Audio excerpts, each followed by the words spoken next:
les parents se sentent absolument trahis par le système scolaire québécois. Je vais vous expliquer pourquoi. Il y a 5 éléments pour lesquels on se sent trahi. D'abord, l'enseignement de théories radicales, postmodernes, totalement décrochées de la réalité, de la science, et on voit donc beaucoup de militantisme et de prosélytisme dans les écoles dans ce sens. Deuxième élément, la liberté de conscience et la liberté d'expression de nos enfants sont ignorées ou carrément muselées. Ensuite, les écoles font ce que j'appellerais des transitions sexuelles sociales absolument sans limite d'âge. Je vais vous décrire ce qui se passe tantôt. C'est le retour par la grande porte du sexisme et de l'homophobie sous couvert de bienveillance et de progressisme. Je ne pensais pas voir ça de mon vivant.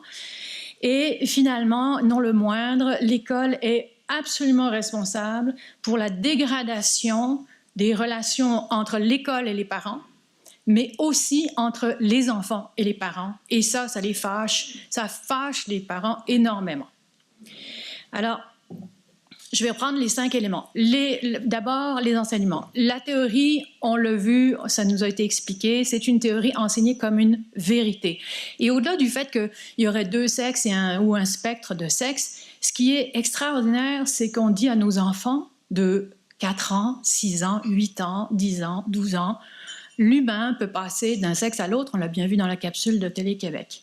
Donc, chaque enfant a le droit de s'auto-identifier ou s'auto-déclarer, fille, garçon, les deux, ou aucun des deux. Ça n'a aucun sens biologique, c'est totalement... Moi, ça m'insulte profondément qu'on essaie d'enseigner ces mensonges à des enfants. En plus, on leur dit que être trans ou non-binaire, c'est courageux, et c'est progressiste, c'est-à-dire c'est non seulement ils peuvent faire le choix, mais ils sont cool de faire ce choix-là. C'est extraordinaire, ils vont faire partie d'une petite communauté super le fun.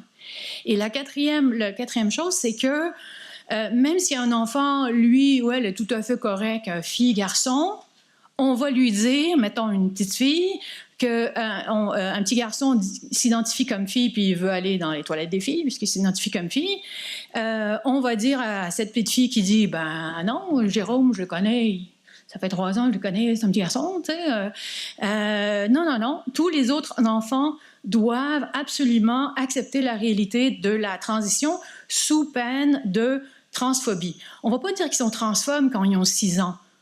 On va leur dire « Ben c'est pas gentil. » C'est pas gentil avec les amis. Il faut être gentil avec les amis. Okay? Alors, donc, vous avez déjà vu ça, on vend le rêve aux enfants. Je ne passerai pas beaucoup de temps là-dessus, mais je veux tout de même vous signaler que c'est très insidieux.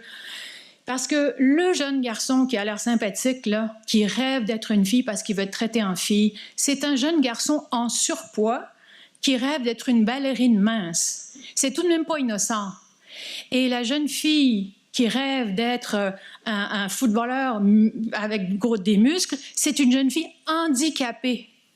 Fait que vous voyez le genre de choses qu'on essaye de faire aux enfants, de prendre nos enfants les plus vulnérables, ceux qui sont peut-être dans un mal-être, parce que je vous avoue, ce ne sont pas nos enfants qui ont toujours été des petits garçons bien dans leur peau, des petites filles bien dans leur peau qui pognent. Ce sont nos enfants vulnérables qui sont peut-être dans un mal-être, qui sont peut-être dans une situation... D'ailleurs, ce sont aussi les plus créatifs, les plus artistiques, les plus intelligents. C'est extraordinaire, mais c'est eux à qui on vend un rêve impossible. Bon, alors qui et comment, je passe aussi rapidement parce que vous avez eu d'autres interventions là-dessus. Évidemment, nous avons des profs. Nous commençons à avoir des données sur le fait que les jeunes profs au Québec, mais sans doute ailleurs, considèrent que leur mission, leur première mission, c'est tout de même d'enseigner, de transmettre des connaissances, autrement dit, mais la deuxième mission que les jeunes profs québécois inscrivent, c'est d'être des agents de transformation sociale. Donc, les jeunes profs rentrent dans les écoles, puis ils veulent éduquer la prochaine société. Ils ont très bien compris, dans les facultés d'éducation, on leur apprend à faire ça.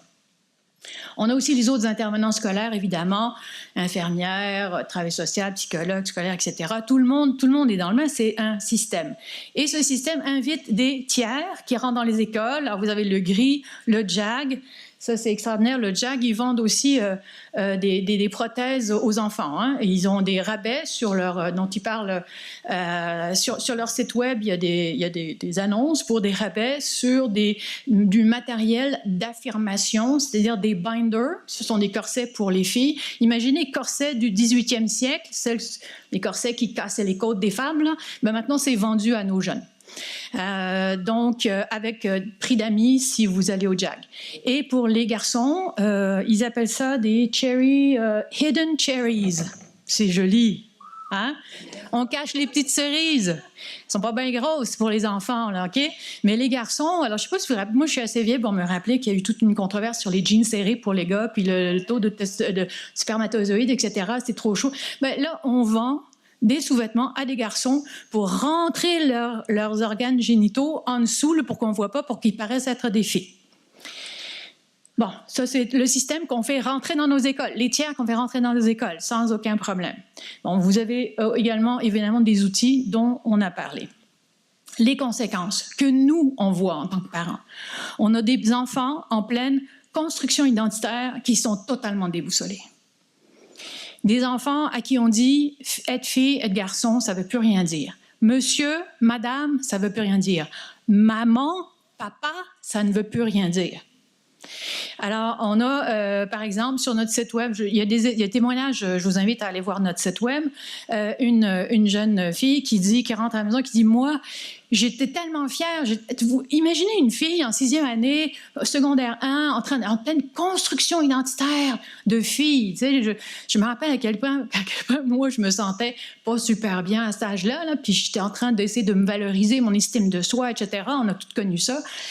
Ah ben, la jeune qui rentre à la maison et qui dit à ses parents, moi, j'étais super fière d'être une fille, mais mon prof m'a dit que ça valait rien. Ça voulait rien dire être une fille. Fait que là, elle dit, j'avais envie de pleurer à l'école. Donc, on a également des enfants endoctrinés. Alors, un petit garçon de 10 ans qui rentre à la maison qui dit, papa, on nous a fait faire un exercice. Ça, c'était l'organisme Les Foufounes qui a fait ça. Alors, on se lève, on met les bras au ciel. Mon corps, mon choix, mon corps, mon choix. C'est une dérive totale. C'est l'utilisation du slogan pour signifier que les femmes ont le droit d'avorter. C'est là. Mais là, ce petit garçon de 10 ans, il choisit son sexe. C'est ça que ça veut dire. Là, le papa a dû lui expliquer que non, mon petit gars, tu ne peux pas choisir ton sexe. Alors, donc, on voit une normalisation, donc, de dissociation chez les enfants entre l'esprit et le corps. Et bon, si vous avez fait un peu de psychologie, vous savez que la dissociation, c'est très, très, très dangereux. En général, c'est une réponse au trauma. En général, on voit ça dans des enfants victimes d'agressions sexuelles. Ils se dissocient le corps du cerveau. Ben, c'est ça qu'on induit chez eux.